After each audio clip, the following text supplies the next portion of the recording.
Okay, good afternoon. Those who are just joining us, you early birds, we're going to be silent for 30 seconds to a minute or so, just as we allow people to join the room from wherever they were and get something like a quorum.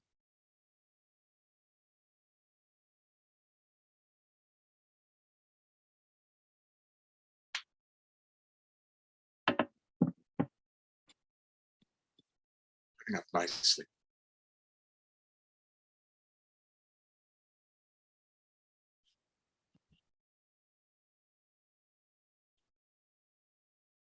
Okay, I think we can get started. For those who don't know me, I'm Damien. I'm one of the co-chairs, third year. Can't believe this is the last session of what has been a great day. It's the second Ignite session that I'm holding. First was absolutely brilliant, so no pressure, gentlemen. Thanks to everybody who has joined. We will start off with Holger. Then it's an interesting one. We're going to do a bit of tag teaming. So the gentlemen have self-organized, realized there are commonalities between their talks, and they're going to basically tag team each other as they go through. We've decided that it makes sense that we do one big question and answer section at the end, once we've been through all the talks. However, really keen for conversation. Feel free to post questions in the chat, questions you've brought to the session with you. Questions that come along just as we go. What I'll try and do is make sure that those get answered, and I'll try and find sort of any commonalities or themes that are worth us discussing at the end. But Holger, why don't you introduce yourself and tell us about selecting low and no code applications? By the way, I'd love to tell you for you to tell me the difference between low and no in this context. But yes, using Wardley mapping to determine a low no code platform. Holger. Yeah, I'm Holger, I'm 56-year-old, and I'm looking about business because I founded some companies 25 years ago, and I'm always working on the field of strategy and technology and culture, how bring people are working better together. And the last 6 years, I'm a mapping fan, and I do all my projects in mapping, and to give a better overview of projects, of business initiative and strategy consulting. And I make a lot of strategy consulting with WardleyMaps. And why I'm here. And I love Wardley mapping and have a project. I want to talk about what I bring with. But Damien, I didn't understand, should we should introduce now all, or every speaker go ahead, straight ahead with his presentation? No, you dive into your content, and then otherwise we're going to have this detached bit where it's is that the guy who said he was talking about NBA or this other guy? So you go ahead straight into your content. When I start with my presentation. And okay, so you see me, you hear me, you need to see my presentation. Okay. How can we use Wardley mapping and for selecting a low-code, no-code environment? And this is my presentation. And I have today 3 major maps we made in this project. We have a lot of deeper maps, but I want to show you the 3 major maps. And my agenda today, I show you a little bit about the landscape. And then very important for us that we have a clear understanding what is value. What is value for us? Because when you have a team, not everybody has the same arguments for value, because you have a clear understanding for what is value for us. And then only one slide, what is low code, no code. And when we have when we are in buying dilemmas, because why? This is what also Benjamin is later talking about, pioneer settlers, town planners, in what polarities and dilemmas we are when selecting a platform. And this is my presentation, and what we start with, that is very important for us when we look at this picture here to understand the landscape. I'm working in this project as an external project leader. It was a company, a big company, where have got 4,000 students a day. It was not a university, it's a private company who has unemployment people in Germany, and then they teach new courses and new education. And when we look about our project, we have to understand the landscape, and we're looking for a vendor that understands our landscape, and then we have the vendor and what is value for us. And the first map, it's not a real map because we have deeper maps inside, but it's only a skeleton about that when we talk about pipelines. Because when we look at our business, when you bring up WardleyMap in a company, you have a new language. And the new language, what can you do to bring to the right? What can you bring to the right? And that means that we have five pipelines we are talking about. And that was very important that we understand that we have a sales pipeline. When they have a student, they have no idea, and they have a very quick, with a sales close cycle and sales or cycle length, when we get in contract. And but sales need a course, and when we develop new course, we have to very fast develop courses because we earn more money here in this space, and then when we earn less money, anybody has the same course. Yeah, when you choose with 5 pipelines, because course delivery, participant learning, and the participants needs to have an exam. In Germany you have to make exams and the IHK. And Wardley mapping was very useful to talk about what is our business model, what is our pipelines. It was the first clear understanding that we have on one page our landscape and with the pipelines. And then we make a map, what is value for us? What is value for us when we look about a vendor, and when we make a business case, when we are looking for measurable, what is the business case return of investment? It doesn't make sense when we have a return of investment in 5 years. What can we do in 1 year, 1.5 years? And then it was also a big need for us that we have a partner which understands our landscape and give us tips what we can do. And this means also that we have trust when the partner, a vendor, a partner can bring us in small steps. That means the partner needs a clear consulting model we understand. A framework, how can we come to a solution? Which was our second map, focus on the value. And one slide to low-code, no-code. And the low-code, no-code environment are software platforms like ClickView, Monday.com, which are the normal ones, or the big ones, Mendix or OutSystems, which a normal user can make software or workflows. You don't need help of the IT department. This is because low-code and no-code platforms are so rising at the moment. But what's very important for us when we look about the vendor, they have to understand what is value and what our buyer dilemma does. Because when we are here, we have paradoxes to balance. We have paradoxes to balance, which means in which tensions and which conflicts we are. Because we need the pioneer view. The pioneer view, how can we get better? How can we compete? How we can get the market? But on the other side, we have a town planner view. We don't want to make risks in the migration of a low-code platform. And then we have a big tension. And in the software vendor understands this tensions where we win, because they help us in our polarities to discuss. And another thing, what we like to with the software vendors or consulting partner make their homework. They have to speak in our language, because I put here the Gartner, some very good Gartner frameworks. Otherwise, it's the Gartner KPI framework, and the otherwise is the Gartner risk model frameworks. This means the partner has to speak in our language, because when you talk to a sales guy, you can say, okay, how can we close? How can we help you to maximize the sales close rate?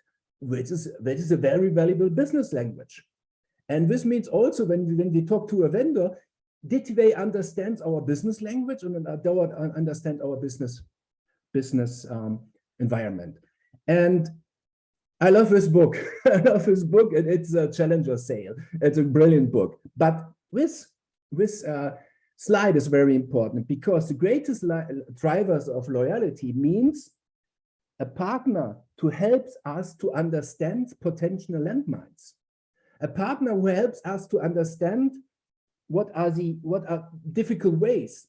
And when we look at our project, we have a big problem because we have a lot of custom-built software in the 10 years old, 15 years old. And now we want to jump to the cloud. And the problem at the moment is all the stuff here didn't have any experience in cloud and no code, low code. When you don't understand this platform, you are not able to bring new ideas on the table. You don't know what is possible. And then we need a partner, we trust them, and we are going on the way to like agile development, to understand what is possible and look at about our polarities. And this is why we need a partner with a clear consulting model. Yeah, because it's a clear consulting model. This is the last map. Yeah, the clear consulting model. When we look about the selecting of software vendors, we have new chances here. Which is how can we compete? How can we make better business? But on the otherwise, we have a big need about risk avoiding. And risk avoiding needs for us when we select a vendor or select a company, we want a silent migration because we don't want, oh, nothing is working anymore. And we need a strong partner network, and we need a partner that has a clear consulting framework because it gives us a chance for lower risks. And this was the final map here. And when we see different partners and vendors, about the team has this map, and they make the map of the partner. How do you see this partner? What is the feeling about this partner? And this, we use these 3 maps to look at the partner and map it out. How do you see the partner? Did they have a clear consulting framework, good or bad? So in this case, I don't know, I think now I have 10 minutes, Damien. And, we need these maps for selecting software vendors and partners. This was my approach in 10 minutes. I know we can talk 3 hours about this topic. I was really not going to stop you because you're almost perfectly on, but not a problem at all. Really interesting. And I think I might just hit you up directly on evaluating this market because it's something that I see so much power and potential in. We'll dive straight into Benjamin. Thank you so much, Damien. Holger, great job. Thank you for queuing up some pioneer settler town planner discussion. My name is Ben. I work at probably the largest automaker in the world. I can't mention any names, but they serve sushi in the cafeteria. And I help stand up new technology and innovation teams and develop process tools and team habits to help them succeed. I'm going to talk today about a metaphor. Let me share this. All right. We're going to talk about the metaphor of the pioneer, the settlers, and the town planners. I don't know, maybe this is the only presentation at Map Camp without a map. We're just going to look at the canvas and look at the pioneer, settlers, and town planners and how we can think about them. So let's explore the PST metaphor in the context of problem solving. Not this kind of problem solving, unless that's your thing, but a different kind of problem solving. The PST metaphor uses personas to mark a place on the map. Those personas are the pioneers, the settlers, and the town planners. Different personas have different approaches to problem solving. That is, a pioneer prefers to solve problems differently than a town planner does. But let's not think of these personas as typologies, okay? Let's think of them as markers on a continuum of a preference for structure. Let me bring in some problem-solving environments that we may be familiar with. This is from the framework Cynefin, and some of you may be familiar with these problem-solving environments, but I think these line up pretty well as we have them on the screen. On the left-hand side of your map, you have the complex problem-solving environment. And in the complex environments, we don't know where the boundaries are. And this is fine for the pioneers because they don't have a preference for structure anyway. They're fine with some failure. They're skilled in probing and sensing and finding out where those boundaries are. And this is the space where our agile methodologies are really successful.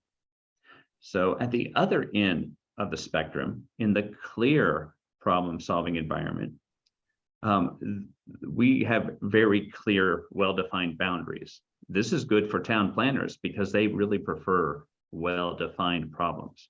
In fact, their problem-solving style is they want to accurately categorize the problem so they can apply the appropriate standard or policy. This is the realm of best practices. In the middle is our complicated problem-solving environment. There is some structure here. There is a linear cause and effect in this space, and that's great for our settlers.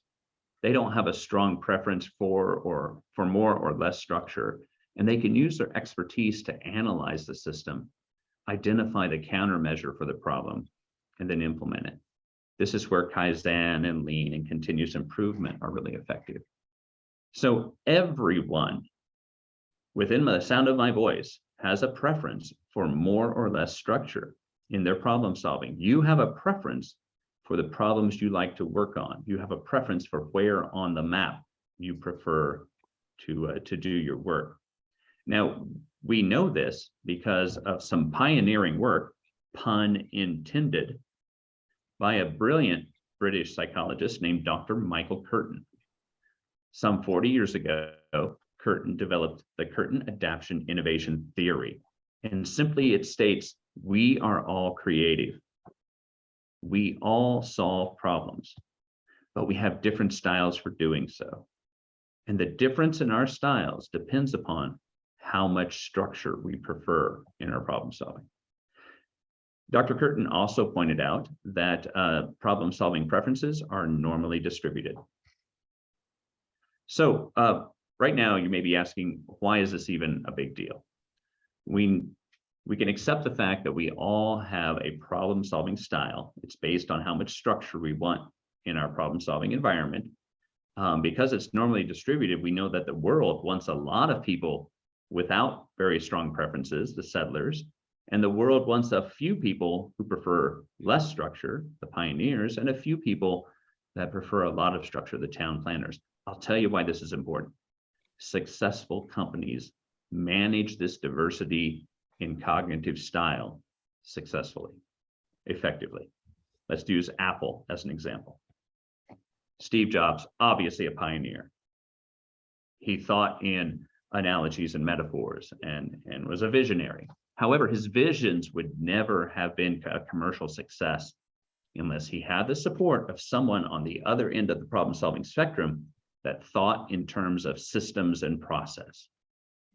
Someone who could dig into the details and build a platform that could support Jobs' vision.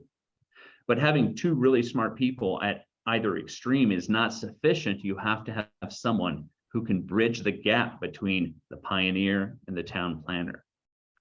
And that settler was Sir Joni Ive, who translated Jobs' vision into something Cook's systems could make money with. And he did so with the amazing products that he designed. So while we're here, let's explore the superpowers of the different problem-solving styles.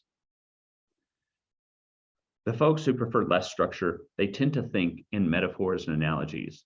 They tend to not be as interested in detail. They're interested in the big picture. They tend to redefine the problem. That's part of problem solving for them.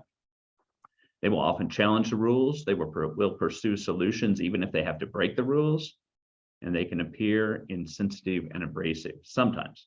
However, that's actually an efficiency function that we won't have time to go into right now. Their kryptonite is that they will discard the current system too quickly. And if they had a motto, it would be doing things differently. At the other end of our problem-solving spectrum, we have the town planners. They will approach problems in the safe, reliable, methodical way. They strive for efficiency and mastering the details. They prefer well-defined problem. They will rarely challenge the rules. In fact, they want to solve the problem by using the current rules. They place a high value on group consensus and group decision-making. Their kryptonite is they will hold on to the current system too long. A corporate example might be Kodak. If these folks had a motto, it would be doing things better. Finally, our settlers who don't have a strong preference for structure, their superpower is their flexibility. They can bridge these extreme styles. They can be very good facilitators if they're willing and if they've been trained. They bring a balanced consideration to problem solving. Their kryptonite is they can overlook value at the extremes. For example, they may round off the corners on a breakthrough innovation, thus depriving a customer of a critical functionality, or they might overlook a detail in the current system that might come back to bite them later. Our settlers, if they had a motto, might be moving things forward. So I would like to share a little more of how we can use this knowledge about problem-solving style. And great timing, I just happened to read a really, really great book that helped me understand some things that might be beneficial to you. The book, Team Topologies, excellent book. Matthew and Manuel talk about two important points that I would like to emphasize as well in the context of our pioneer, settler, and town planner metaphor. The two things that the authors emphasize, the first one is Conway's Law, and that is the structure of your team dictates the structure of your solution. The influence of the hierarchy, the coupling with other teams, the communication pathways determine your solutions architecture. And that's super important to understand. And what I would add to this is you need to understand your team structure, including the cognitive styles or the problem-solving styles on your team. And I'm going to quickly give you a ridiculous example. If you have a room full of pioneers and you're looking for breakthrough ideas, you will get breakthrough ideas. You will get ideas you've never seen before, a long list of them. But because it's a room full of pioneers, those ideas may never turn into a product. This is the nature of those on this extreme of the problem-solving spectrum. They like new ideas, but they sometimes get bogged down in the details that are required for development. So you need to balance your teams. You need some pioneers, you need some settlers, and you definitely need some town planners to help make this real. So when you're considering your team structure, don't forget about the problem-solving style. More details on that in just a minute. The second thing that Team Topologies authors point out is that we must minimize the cognitive load on our individuals and our teams. And in the book, they talk about making sure that you don't overload a team. Have a streamlined team work on one feature, not 3 features. Because if you have them work on multiple features, you dramatically increase the numbers of communication pathways, tracking and reporting. It can be overwhelming. It sends up their cognitive load and decreases performance. What I would add to this is that cognitive load is also tied to your problem-solving style. You want to try to match your teams or your individuals' problem-solving styles to the task. So if you ask a pioneer to create a registry of microservices, that might not be a good match. Pioneers aren't really into the details. Now, you may have to provide them some extra support, some processes, tools to help them do a good job, or you could ask a town planner to do that registry for microservices. Dr. Curtin had an important point for leaders. Good leaders ask for the minimum coping most of the time. If they do that, they get loyal teams who will give maximum coping in a time of crisis. Super important for our leaders to pay attention to what are your team members' problem-solving styles. And if you're creating or just trying to support an autonomous team, the problem-solving styles assessments can help you do this. It will help you move to that place where you have more of that task self-selection. I know that was a lot. Dr. Curtin, after 15 years of research, came up with an inventory. There are 33 items. It takes about 15 minutes to complete online. It measures your style, not your level, not your talent, not your IQ. Unfortunately, it's not self-scoring, but if you search up Curtin Adaption Innovation, you'll find folks that can connect you to how to use this inventory in your team. Finally, I would love to hear your thoughts on Twitter about the PST, Pioneer, Settler, Town Planner metaphor. Please drop my handle in there. Please hashtag weird mapping. I will send each of you a summary and these slides if you wish. I will also select at random 10 people to receive a KAI assessment. Thank you so much for your time and your attention. Back to you, Damien. Benjamin, that was a slam dunk. Thank you, Holger, for your great layup. Now, look, we're just going to rush through this. I really want to hear this guy speak. This is the last Ignite talk of today. Benjamin, I'll encourage you to watch the 3 earlier. You'll find one around mapping yourself that I think there's some real cross-pollination there in terms of ideas, and I'll be taking a lot myself from that. Yeah, it's been a really great day. We've had lots of people for the last year jumping through hoops to get map camp started and done. I cannot believe we're in the last talk. So I'm going to ask Joaquín, can you take us through to the buzzer? Hi, I hope that you can hear me. Can you hear you loud and clear? Okay, thank you. So, well, my name is Joaquín. Right now I live in Sevilla, that is in the south of Spain. It's very hot still here, so and I work in DXC technology right now as a program manager, and I have been doing so many stuff around IT delivery, business delivery, etc., etc., etc. And I like basketball a lot. And I discovered in 2013 WardleyMaps, and since then I have been trying to use in so many contexts. And 1 year ago, I found that as maps, you are not pointing the person, but pointing the map and trying to challenge the map.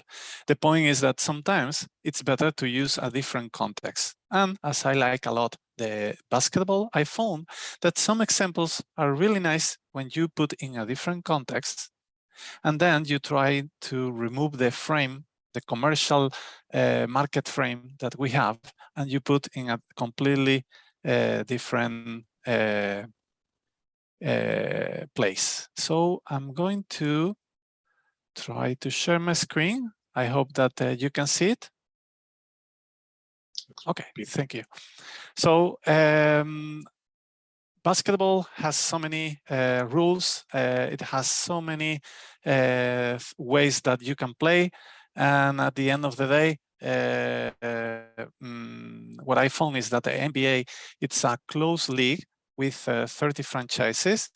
And what we can see in the, depending of the age that you have, you probably remember some of these picks. In the 80s, Larry Bird and Magic Johnson. In the 90s, Michael Jordan. In the beginning of 2000, Kobe Bryant, Shaquille O'Neal, or LeBron James and the Golden State Warriors. So the league, it's composed by a backstage and a stage. And the average NBA fan or NBA supporter, it's consuming content, attending the games in the stadium, watching on TV, and right now following up the social media. So there is a lot of concentration of short highlights, alley hoops, dunks, that they are really well content, and this is one of the things that it's making the league to explode globally. But I don't want to talk about dunks, players. I want to talk on the backstage, because there are organizations behind them. NBA was born 30-something years ago, and it was not easy, but they have built a lot of rules to enable them to survive. So it's important that from the franchise point of view, that the 30 franchises, they have covered a lot of things that I have identified as climatic patterns. And there are rules for the 30 franchises. So, so the franchises organization, they have money, they have a team, they have a franchise culture, and they have a franchise organization. And these are the basis for them to enable them to compete. Then they have the players. So in the stage, everybody see the players, but on the backstage, we can see so many things. Evolution happens about different waves of diffusion, and I switch a little bit the horizontal axis, setting the supporter perception with different stages. Tanking, when the team is trying to remove expenses, expensive players, and they want to have a good pickup in the draft, building a team that is building by themselves, a playoff team that is able to reach the playoffs every year, and a contender that it's, I would say, one of the first 5 teams that they are able to find at least the conference finals. And then we have the industry perception. So the industry perception is different to the supporter perception, but we both need to take that into account. As I said before, NBA has some internal rules, and they are really interesting because they try to enable that the 30 franchises are able to compete. So you can spend all the money that you want, but then what you will have is that in terms of finance, you have a salary cap.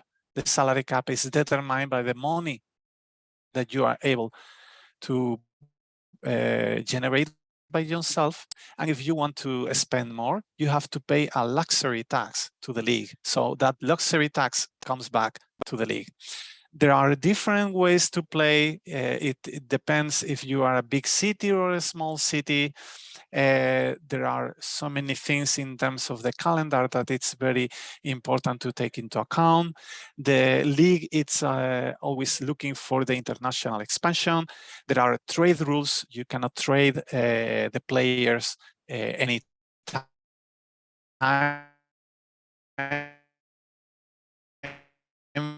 There are rules for protection. The league can even reject some type of trading, etc., etc., etc. There are free agencies, so the players have the right to pick where they want to go, and there are so many things related to the players. And this is important because the players have so many things to do.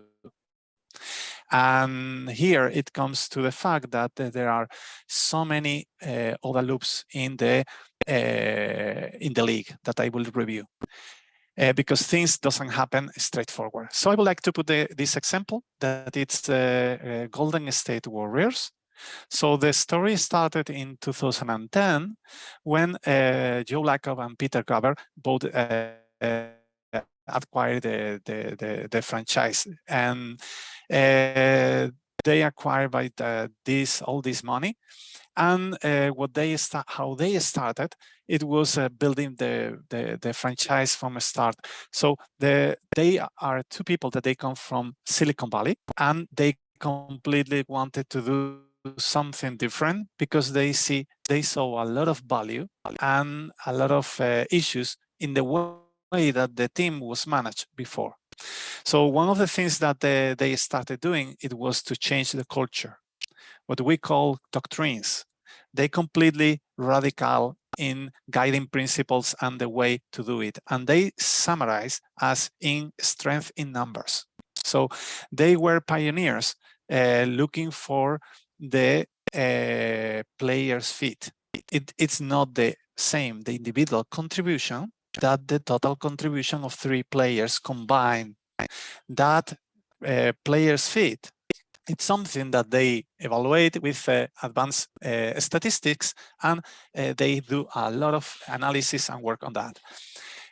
They got a new general manager, Bob Myers. They had already a very small guy called Steph Curry, and they got in the picks Klay Thompson, Draymond Green, that they were not high picks in the NBA draft, but they were starting to build all that thing quickly. 4 years after, in 2014, what happened, it was that they received the Sport Business Awards, that it's a business award that, where they compete with the football, the NFL, and the baseball, and the hockey. So they won, and they say, well, this management team is doing a great job in just 4 years. They completely changed the way that this franchise is organized. They completely changed the ability to execute. And they have a clear long-term plan and organization structure that other teams started to copy. They were selling so many tickets, and they are in San Francisco, and they were able to hire and to increase the prices because there are so many people with a lot of money from the tech industry, and they were willing to pay all that money. So they were having their plan, and they were implementing the plan. They didn't want anything. The players were evolving, but that's it. What happened, it was that in the next 5 years, between 2015 and 2019, they were reaching and they were contenders. Contenders, to me, it's a team that is able to reach at least the conference final. They reached the finals, the NBA finals for the 5 years, and they won 3 of them. There were so many things. They won the first one, then they lose the second one against the Cavaliers, then they won 2, and then they missed the last one against the Toronto Raptors. And what happened, it was that basically in the final, they lost 2 of the major principal players, Kevin Durant and Klay Thompson. And then, well, that's it. So what happened at the end of the league, it was, okay, the fan base was like, oh shit, now we're tanking for several years. And then the owners were like, no way. We have a plan, we have a long-term plan. We are not going to get rid of all the things we built. So they basically have clear that everything was working well. We need just few changes, and they did it. In the COVID season, they were really doing really bad. I mean, they have a Klay Thompson out, Kevin Durant left the team, Andre Iguodala left the team. There were some incorporations that they didn't work, not good fit. They added someone named Jordan Poole, a fiasco, completely fiasco, but they keep it. Then the second session, same thing. They added one good guy. They have still Klay Thompson on the bench, blah.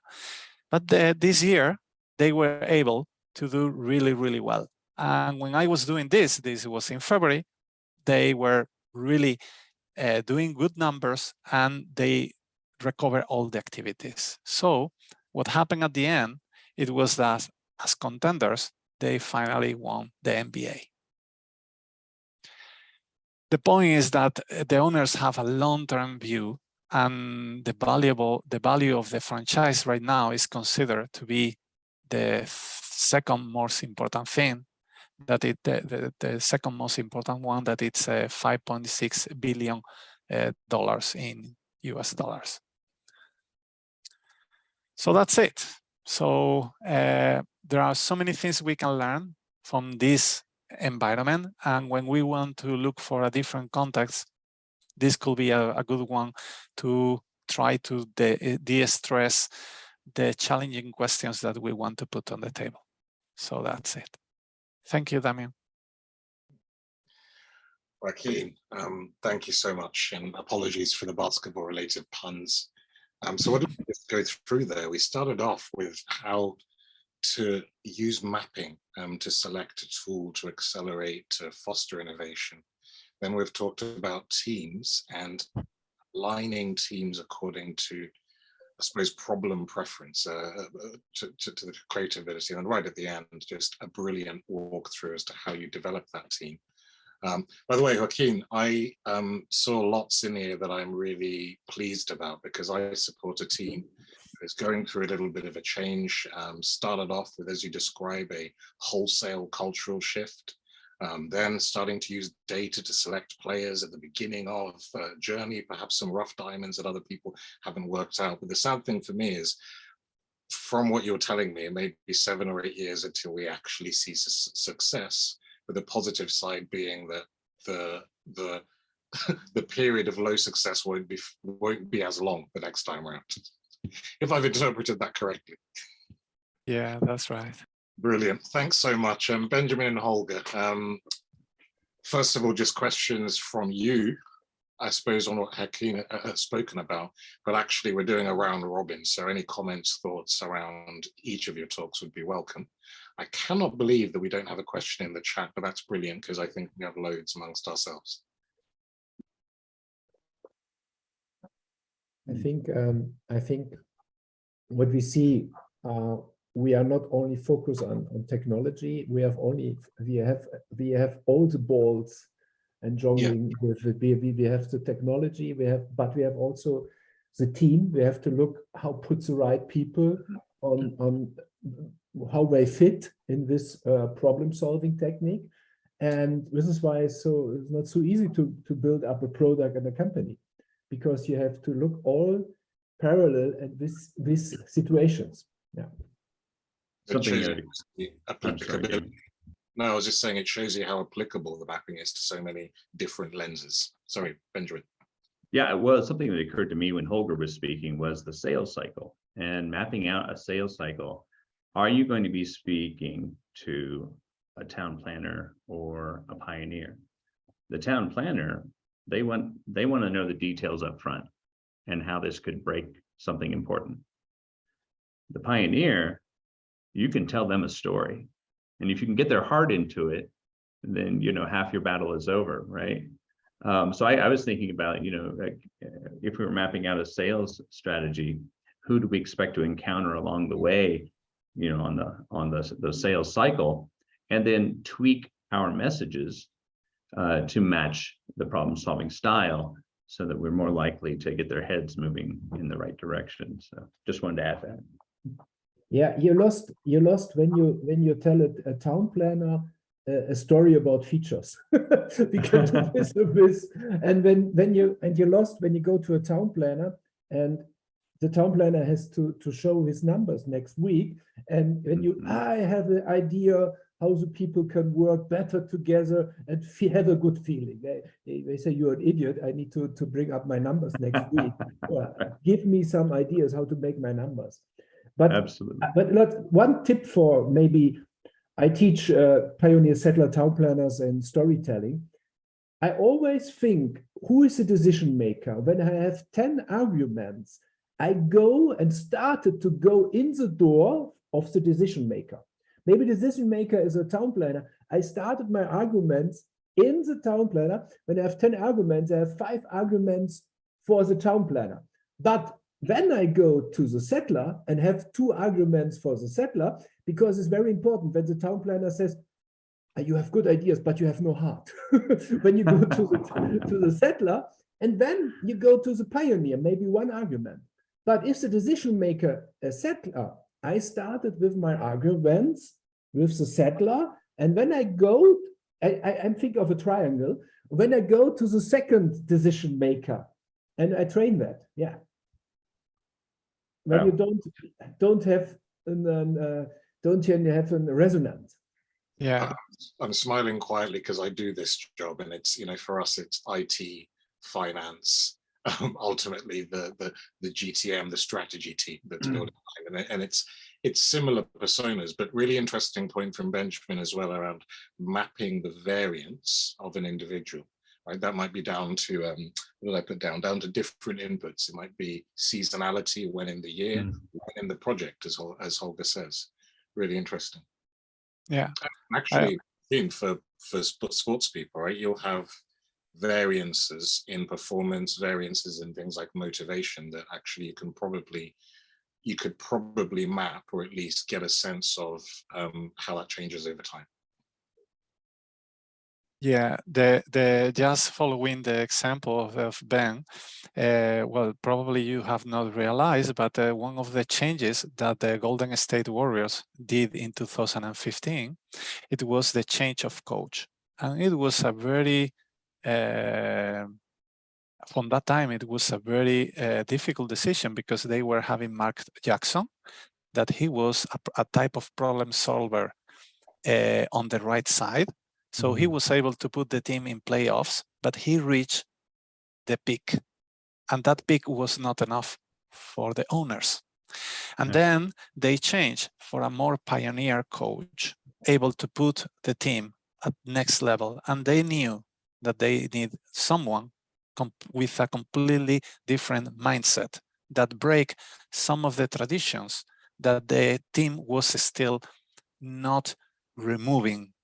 And then they removed Mark Jackson and put Steve Kerr, and it worked. Okay, but it was also a decision based on the type of mindset that you are able that you need to resolve for that time. That's a fascinating example, and I am a terrible sports fan, so I'm not aware of any of this, but I'm interested now to follow again how leadership is managing the personalities or the problem-solving styles, cognitive styles. Maybe more organizations are doing this than I'm aware, but it seems like something we can't ignore today. In fact, many of our organizations in the US have worked so hard on improving our diversity of background, of life experience, all of that. I don't think we can really tap that diversity until we start exploring the diversity of cognitive styles. So I'm glad to hear other organizations are doing that. I've got a question for you on that, which is which organizations are particularly good at doing this, at mapping cognitive styles, but more importantly, how can we tell from the outside, whether you're somebody looking to invest, to buy a company, or to join one? What are the things you can look out for that will tell you that company does it well, or do I actually need to find a blog post that specifically calls it out?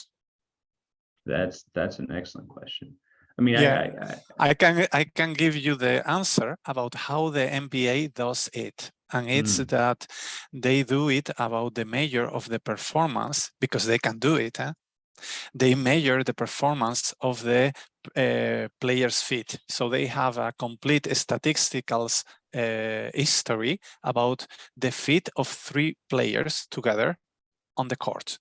And they can measure that over time. So they have rescued even information from the 90s, and they have digitalized all that and make the player's fit to try to measure that fit, not the individual fit, but the team fit.